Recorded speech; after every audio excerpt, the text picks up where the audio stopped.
ఉన్నారు జగన్మోహన్ రెడ్డి గారు.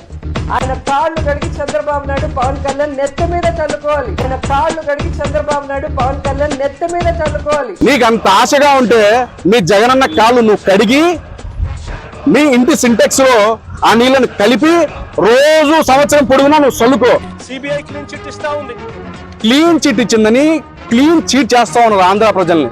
నేను ఒకటే అడుగుతా ఉన్నా, మీ వైసీపీ అధినాయకుడు కానీ వైసీపీ నాయకులు కానీ వైసీపీ కార్యకర్తలు కానీ ఒక ప్రెస్ మీట్ పెట్టి సిట్ ఇచ్చిన రిపోర్ట్ చేత బట్టి సిట్ రిపోర్ట్ ఇలా చూపిస్తూ మా వైసీపీ 5 ఏళ్ల హయాంలో తిరుమల నెయ్యి కల్తీ కాలేదు అని చెప్పగలరా? పామ్ ఆయిల్ లో palm kernel oil, acetic acid, monoglyceride లాంటి కెమికల్స్ తో నెయ్యి కలుషితం కాలేదు అని చెప్పగలరా?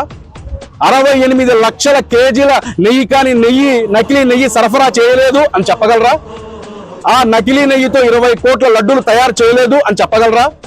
ఆ 20 కోట్ల లడ్డూల్ని కోట్ల మంది హిందువులకు తినిపించి 100 కోట్ల హిందువుల మనోభావాలు దెబ్బతీయలేదు అని చెప్పగలరా? మీడియా ముఖంగా నేను ప్రతి ఒక్క వైసీపీ నాయకుడిని, వైసీపీ కార్యకర్తని దమ్ముగా ధైర్యంగా అడుగుతా ఉన్నా, నిజంగా మీరు చుట్టూ చూపిస్తూ తిరుమల నెయ్యిలో కల్తీ జరగలేదని చెప్పగలరా?